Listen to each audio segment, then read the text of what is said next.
अब ये कांग्रेसी आदिवासी के नाम पर कब तक राजनीति करते रहोगे? इसी कांग्रेस के कुशासन के कारण ही ना झारखंड अलग राज्य का डिमांड हुआ।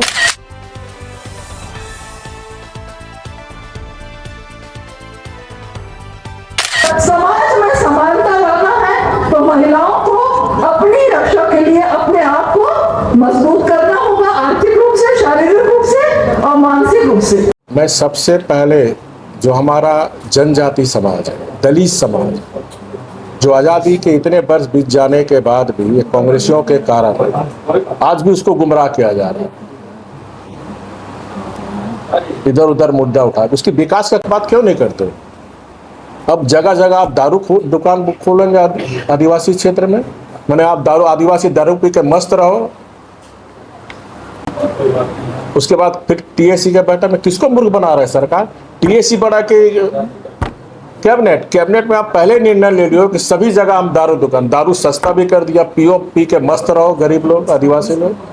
यही तो सरकार की नीति है। अब झारखंड की जनता पूछ रहा सरकार से कि कैबिनेट बढ़ा कि टीएसी बढ़ा? टीएसी में सबसे पहले अगर आपको लगा टीएसी एडवाइजरी कमेटी है तो आप एडवाइज लाके तब कैबिनेट में लाना चाहिए। आप पहले ही कैबिनेट में पास कर दिए है कि पूरा शेड्यूल एरिया में भी दारू दुकान खोलेंगे गांव। तो उसके बाद टीएसी का एडवाइज किसको मूर्ख बना रहा है सरकार? आज जनजाति समाज आंदोलन कर रहा है सड़क पर उतर के, ना चाहे रांची हो चाहे चाबासा हो। सर, स्वास्थ्य आपकी अहम चीजें थी आपके सरकार में, आपने हॉस्पिटल भी बनाया, मेडिकल कॉलेज भी बनाया, लेकिन यहाँ एमएमसीएच का हाल बद से बदतर है। दवाइयाँ नहीं मिल रही है, कोई ऑपरेशन के लिए टूल नहीं है, एक छोटा सा मॉनिटर खराब है जो आपके सुपरिटेंडेंट है वो कहते चंदा करके ठीक कर। इन सब चीजों को देखते हुए एमएमसीएच का विजिट मेदिनीनगर की प्रथम मेयर अरुणा शंकर ने किया। सब कुछ देखा, सब कुछ परखा, डॉक्टर टाइम से नहीं, मशीन खराब, सुपरिटेंडेंट से भी मिला, सुपरिटेंडेंट से मिलने के बाद आश्वासन भी मिला। आप क्या करना चाहिए? देखिए, दवा की जो बात करो, दवा का क्वालिटी भी नहीं है ना? ये खाली पलामू का नहीं है, पूरे राज्य की स्थिति है। स्वास्थ्य व्यवस्था चरमाई हुई है और उसका बड़बोला मंत्री को आप सुनते रहिए। मैंने कहा ना, सरकार प्रचार और झूठ के पर चलने वाली एक सरकार के कारण आज जनता का मोह भंग इस सरकार से हो रहा है। चाहे वो हमारा बेरोजगार नौजवान हो, कितने नौकरी दी, वहाँ भी घोटाला, रोजगार में भी घोटाला, पेपर लीक, महिलाओं के साथ ऐसी आपने विश्वासघात किया। किसान प्रधानमंत्री आपका किसान सम्मान योजना पलामू में काट दिया जा रहा लिंक, अब वहाँ जब वो जा रहा पैसा ले रहा फिर उसको कर रहा।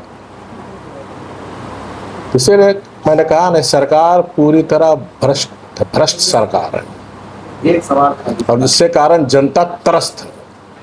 तो शरणा धर्म के बारे में क्या ख्याल है आपका?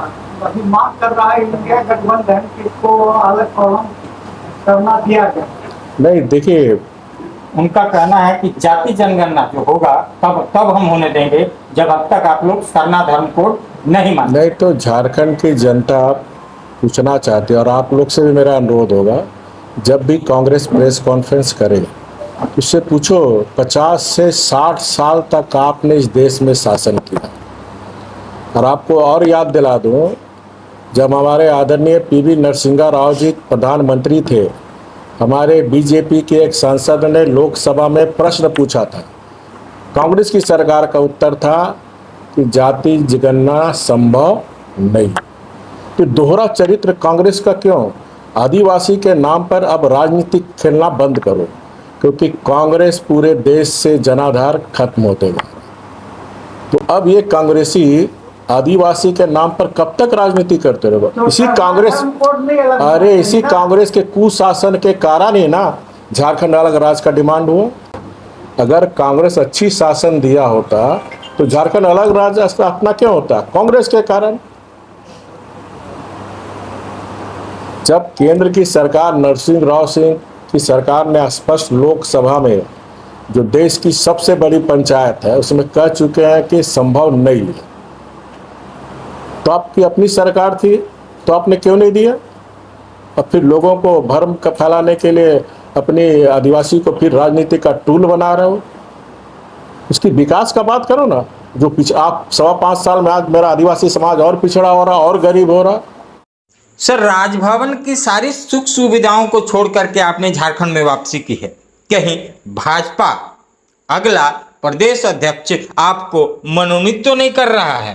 व्यक्तिगत कारणों से राजभवन को मैंने राष्ट्रीय नेतृत्व से अवगत कराकर मैं स्वयं अपनी जन्मभूमि और अपनी कर्मभूमि में, क्योंकि पार्टी ने मुझे बहुत सम्मान दिया। एक मजदूर को मजदूरी करते करते राज्य का मजदूरी का भी जिम्मेदार दिया और संवैधानिक पद राज्यपाल का भी दायित्व हमारे राष्ट्रीय नेतृत्व, हमारे आदरणीय मोदी जी, अमित शाह जी ने दी। और मैंने जब भी जिम्मेदारी मिली, मैंने पूरी जिम्मेदारी ईमानदारी पूर्वक निर्वाह किया। और मैंने निर्णय लिया कि मुझे अब झारखंड वापस जाना चाहिए। जो झारखंड की स्थिति है, तो एक कार्यकर्ता के रूप में हम पार्टी की भी सेवा और झारखंड की जनता की भी सेवा करना मेरी कोई महत्वाकांक्षा नहीं है। शराब नीति एक पर मिशन। आपने 2 दिन पहले कहा कि शराब नीति को राज्य सरकार ने भी माना कि हमारी भाजपा की राज्य मतलब हाँ। नीति वो अच्छी थी। क्या करना देखिए, 2018 में हमने शराब नीति बनाई थी। 18-19 का टारगेट था और रेवेन्यू कलेक्ट करना 1058 करोड़। उस नीति के कारण 18 हमारी सरकार जाने के बाद माननीय हेमंत सोरेन जी की सरकार बनी। उसने 2000 में हमारी शराब नीति को बदलकर अपनी शराब नीति बनाई। फिर 2022 में फिर शराब नीति में संशोधन किया।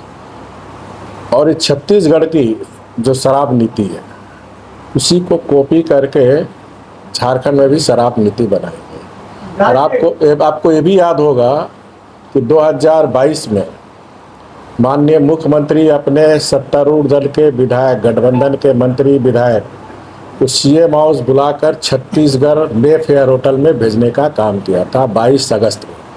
और 31 अगस्त तक मुख्यमंत्री को छोड़कर सारा मंत्री विधायक मेफेयर होटल में था।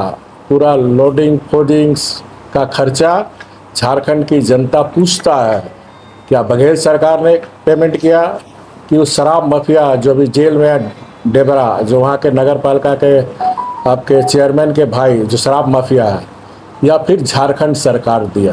झारखंड की जनता पूछना चाहती है। जागरूक हो गई है। मैं सबको इसके लिए बहुत बहुत आभार करती हूँ, उनको सभी को इस जयंती की बधाई देती हूँ। और मैं आशा करती हूँ कि इस जयंती के माध्यम से उन्होंने जो भी कार्य किए, आप जैसे जान ही रही है कि धार्मिक सरकार भी उनके दिए योगदान को देखते हुए उस कार्य को पुनः करने का कार्य कर रही है।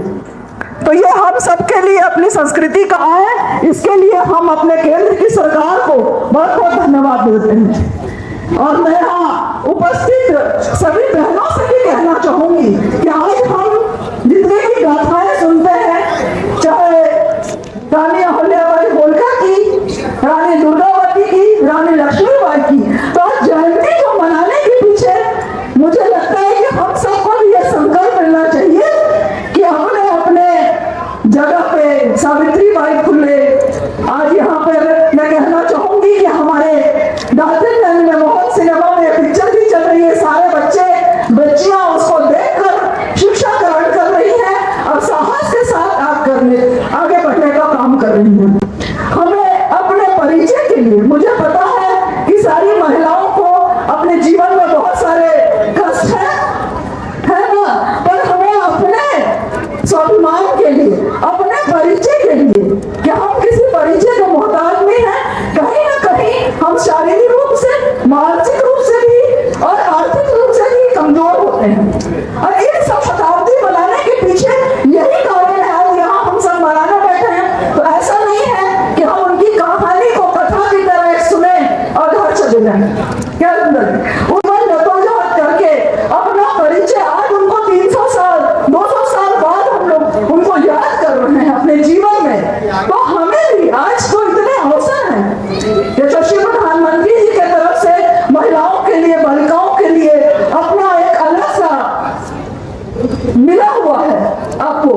बाहर निकलो। कदम कदम पे आपको मुश्किलें मिलेंगी, कदम कदम पे आपको मुश्किलें मिलेंगी, ये तो तय है। पर आप अपना सफर जो है निरंतर जारी रखिए, जरूर जारी रखिए। बहुत बहुत